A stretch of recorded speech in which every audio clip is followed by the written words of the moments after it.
साथियों, या आप लोगों को लगता होगा कि बार बार जाति का नाम लेकर क्यों बोला जाता है? जाति की क्या जरूरत है?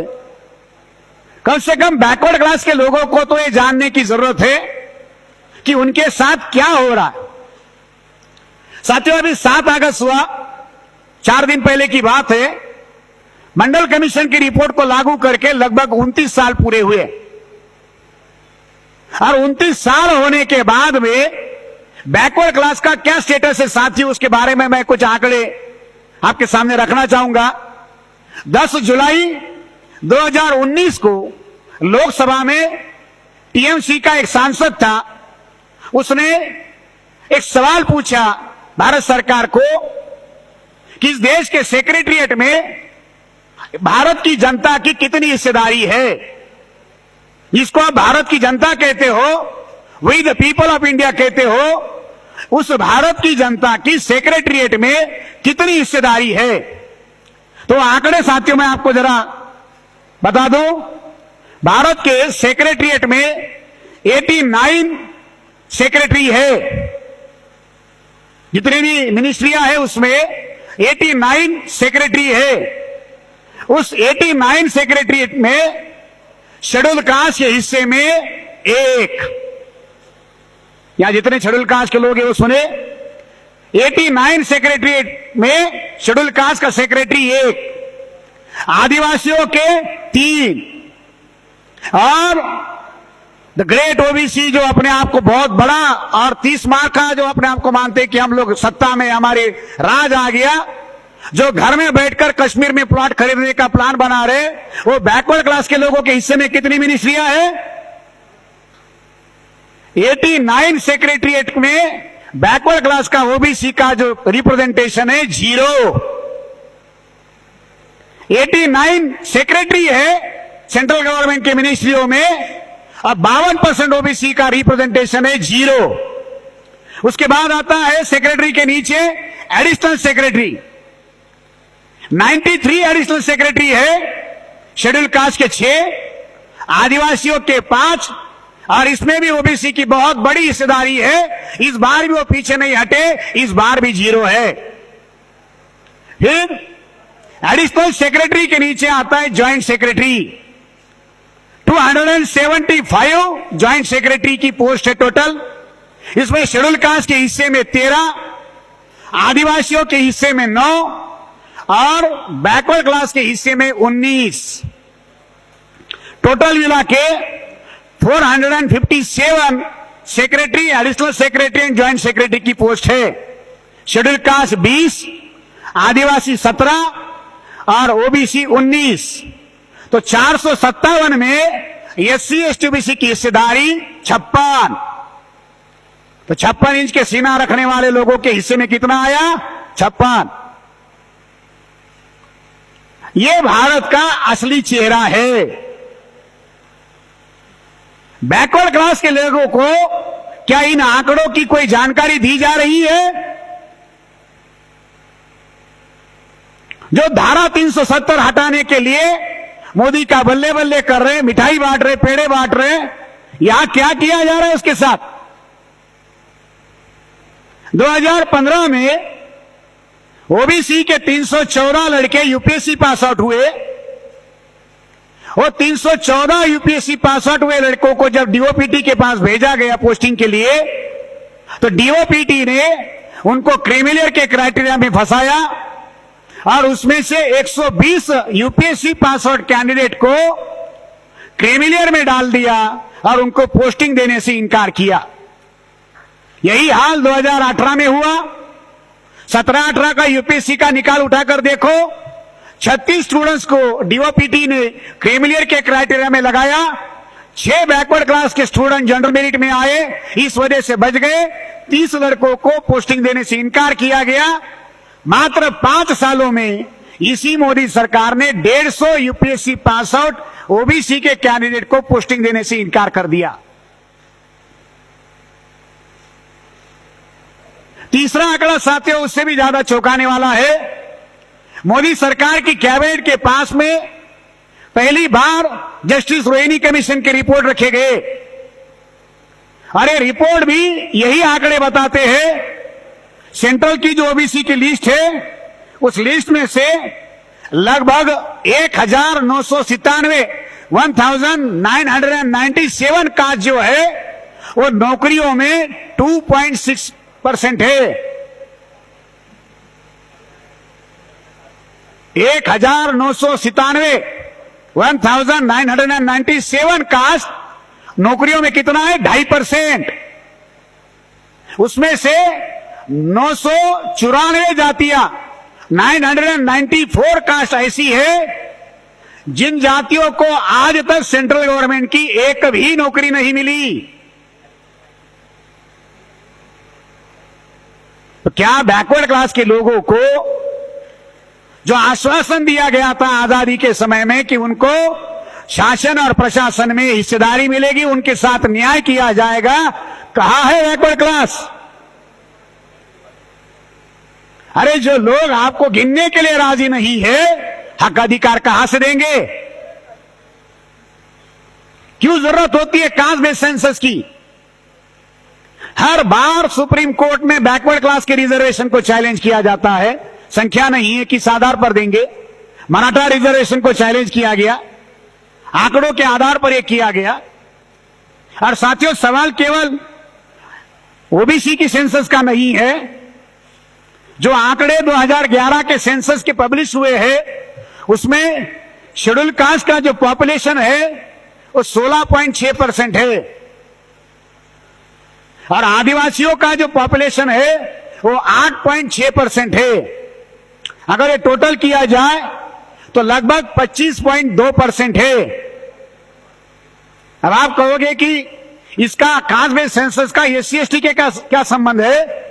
SC/ST के लिए भी ये इतना ही जरूरी है जितना बैकवर्ड क्लासेस के लिए है, क्योंकि SC/ST को संख्या के आधार पर एडिक्वेट रिप्रेजेंटेशन देने का आश्वासन दिया गया है। जब भारत आजाद हुआ तो 12% रिजर्वेशन था।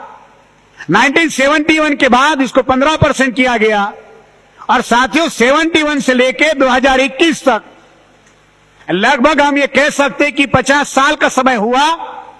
ये 15% के आंकड़ों की कोई समीक्षा नहीं की गई। आज अगर शेड्यूल कास्ट का पॉपुलेशन 2011 की सेंसस में 16.6% है तो शेड्यूल कास्ट का नौकरियों में रिप्रेजेंटेशन जो है 15% से बढ़ाकर 16.6% करना चाहिए, 1.6% उसको बढ़ाना चाहिए। अब आप कहोगे कि 1-1.5% से क्या फर्क पड़ता है? सेंट्रल गवर्नमेंट की 50 लाख नौकरियां है, अगर 50 लाख का 2% निकालो 1 लाख नौकरियां होती है। 1-1.5% से कितना फर्क पड़ता है? 1 लाख नौकरियां शेड्यूल कास्ट की सेंट्रल गवर्नमेंट की बढ़ जाएगी। आदिवासियों की 8.6% सेंसस हुई, आदिवासियों को 7.5% दिया जा रहा है। अगर आदिवासियों की हिस्सेदारी बढ़ाई जाए तो आदिवासियों की 50,000 सीटें बढ़ सकती है नौकरियों की। लगभग 1.5 लाख सीटें, 1.5 लाख नौकरियां SC/ST की बढ़ जाएगी। मगर SC/ST को इसके बारे में बताया नहीं जा रहा। तो ये सेंसस का मामला साथियों केवल शेड्यूल कास्ट, केवल ट्राइब या केवल बैकवर्ड क्लास के साथ जुड़ा हुआ नहीं है। ये भारत की सारी जो शोषित जातियां हैं, उन जातियों के हक अधिकार से जुड़ा हुआ है। बजट के लिए जरूरी आंकड़े, डेवलपमेंट के लिए आंकड़े चाहिए, प्लानिंग के लिए आंकड़े चाहिए। सरकार आंकड़े देने के लिए हजारों करोड़ खर्चा करती मगर आंकड़े दे नहीं रही। अब जब आपके आंकड़े ही सरकार के पास नहीं है या वो आंकड़े गिनना नहीं चाहती, तो फिर बैकवर्ड क्लास के साथ आजादी के नाम पर या 70 साल के बाद में क्या होगा?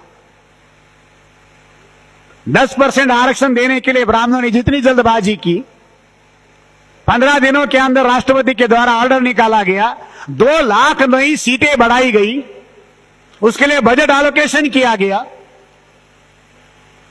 10-15 दिनों के अंदर ब्राह्मणों को, सवर्णों को आरक्षण देने के लिए इतनी तैयारियां होती है, तो बैकवर्ड क्लास के लोगों को अधिकार देने के लिए क्यों नहीं होता?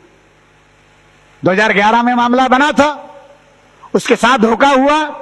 2021 में भी बैकवर्ड लोगों के साथ में धोखा होने की संभावना है। मगर अगर उस धोखे को रोकना है तो साथियों हमें बहुत बड़े पैमाने पर इसके लिए लड़ने की तैयारी करनी होगी। माननीय राष्ट्रीय अध्यक्ष जी ने अभी यहां चर्चा करते हुए जब हम अंदर थे तो एक बड़ा निर्णय वहां पर उन्होंने बताया, एक बड़ी घोषणा अभी आज या आज मंच पर से शायद वो कर सकते हैं कि ईवीएम का भंडाफोड़ करने के लिए जैसे परिवर्तन यात्रा की गई, वैसे भारत में रिजर्वेशन पॉलिसी को लेकर कितना धोखा हुआ और ये बैकवर्ड क्लास की सेंसस और जातीय आधारित गिनती के सेंसस को लेकर भी एक विशाल परिवर्तन यात्रा करने की बात उन्होंने वहां पर कही। और मैं ऐसे मानता हूं कि आज में ये सबसे बहुत बड़ा महत्वपूर्ण निर्णय होगा। ओबीसी आज की स्थिति में पूरी तरह से लीडरलेस स्लॉट में कन्वर्ट हो गया है। कैबिनेट में ओबीसी की कितनी हिस्सेदारी है और जिन लोगों को ओबीसी के नाम पर हिस्सेदारी दी गई है, क्या वो ओबीसी के वास्तविक प्रतिनिधि है? क्या वो बैकवर्ड क्लास के लिए कोई लड़ाई लड़ने का, कोई मामला खड़ा करने के लिए कोई बात कर रहे हैं? नहीं। कोई लीडरशिप सेंट्रल गवर्नमेंट में बैकवर्ड क्लास की नहीं है। वही हालात स्टेट में है, पॉलिटिकल लीडरशिप नहीं है। 13 पॉइंट रोस्टर में बैकवर्ड लोगों के साथ में क्या धोखा किया। आप यूनिवर्सिटी के आंकड़े उठाकर देखो, सेंट्रल यूनिवर्सिटी के आंकड़े उठाकर देखो, कितने ओबीसी के प्रोफेसर वहां पर है, कितने एसोसिएट प्रोफेसर है। गवर्नमेंट के मेडिकल कॉलेज उठाकर देखो, इंजीनियरिंग कॉलेज उठाकर देखो, तो आपको पता चलेगा कि बैकवर्ड लोगों के साथ में क्या हो रहा। तो सरकार क्या करती है, बैकवर्ड लोगों के लिए बढ़िया से बढ़िया घोषणा करती है। राजनाथ सिंह ने घोषणा की कि हम लोग अगली बार जो सेंसस होगा उसमें ओबीसी की सेंसस करेंगे। अब ओबीसी को देने की जरूरत तो है नहीं, तो खुश हो गए। एक बार एक बढ़िया से गाना गाने वाला जो एक कलाकार है जो गाता था, बढ़िया से गाना बजाता था, वो एक राजा के दरबार में जाता है और राजा के सामने जाकर बढ़िया गीत गाता है। जब वो बढ़िया गीत गाता है तो राजा उसका गाना सुनकर खुश होता है और उसको कहता है कि इसे 10,000 रुपए दिए जाए। तो गाने वाला खुश होता है। फिर दूसरा गाना गाता है, बढ़िया गाना गाता है, तो बादशाह खुश होता है, कहता है इसको 25,000 दिए जाए। फिर तीसरा गाना गाता है, बादशाह कहता है इसको 50,000 दिए जाए। फिर और एक गाना गाता है, बादशाह कहता है इसको 1,00,000 रुपए दिए जाए। फिर जब वो कार्यक्रम खत्म होता है तो वो जो गायक है वो अपना पैसा लेने के लिए अकाउंटेंट के पास जाता है कि भाई मेरे को राजा ने इतना इतना इनाम दिया है, वो पैसा दो। तो राजा को कहता है कि महाराज आपने इतना इतना मुझे पैसा देने की बात कही थी और मेरा इनाम दो। तो राजा उसको कहता है, बादशाह उसे कहता है, तू मेरे कानों को खुश कर रहा था, मैं तेरे कानों को खुश कर रहा था। तू मेरे कानों को खुश कर रहा था, मैं तेरे कानों को खुश कर दिया, दोनों के कान खुश हो गए, लेने देने की जरूरत नहीं है। कान खुश हो रहे हमारे। नॉर्थ इंडिया में एक कहावत है, हलवाई का कुत्ता जो है वो खुशबू से ही उसका पेट भर जाता है। हलवाई का जो कुत्ता होता है उसको देने की जरूरत नहीं पड़ती, खिलाने की जरूरत नहीं पड़ती, केवल जो मिठाई की खुशबू आती है उसी से उसका पेट भर जाता है। बैकवर्ड क्लास के साथ यही हुआ। हम गिनती करेंगे, हमको लगा हो गया। मराठा आरक्षण के साथ यही हुआ। तो साथियों ये सारा धोखाधड़ी का मामला है। ब्राह्मण लेना जानता है, देना नहीं। ब्राह्मणों का चरित्र जो है वो देने वाला नहीं है, लेने वाला है। इसलिए उससे सतर्क होने की जरूरत है और इसके लिए साथियों बड़े पैमाने पर हम लोगों को लड़ने की और संगठित तरीके से काम करने की जरूरत है। इस बार सरकार ने निर्णय लिया और निर्णय बजट में आपने रिफ्लेक्ट किया होगा। एजुकेशन के लिए कितना बजट रखा, उसमें हायर एजुकेशन के लिए कितना बजट है, पिछले साल का कितना बजट था। आंकड़े उठाकर देखो तो आंकड़ों की हेरा फेरी करके आंकड़े बढ़ा करके दिखाए गए। उन आंकड़ों में आपकी क्या हिस्सेदारी है? जो बजट घोषित किया गया बैकवर्ड क्लास के नाम पर, शेड्यूल कास्ट के नाम पर, ट्राइब के नाम पर, खर्चा कितना हुआ? सरकार जो खर्चे के आंकड़े हैं वो छुपा रही है। प्लानिंग कमीशन या नीति आयोग जो प्रपोजल भेजता है वो आंकड़े देखिए और सरकार का एक्चुअल प्रोविजन बजट जो है वो देखिए, जमीन आसमान का अंतर है। बैकवर्ड क्लास के साथ, शेड्यूल कास्ट के साथ, आदिवासियों के साथ धोखा हो रहा है, माइनॉरिटी के साथ धोखा हो रहा है। तो साथ इस धोखे से बाहर निकलना होगा और इसके लिए लड़ाई लड़ने की जरूरत है। इसलिए एक बहुत बड़ी लड़ाई इस बैकवर्ड क्लास की और जाति आधारित सेंसस के मुद्दे पर लड़ने की जरूरत है। जाति को गिनना होगा, जब तक जाति नहीं गिनी जाएगी तब तक भारत का असली चेहरा सामने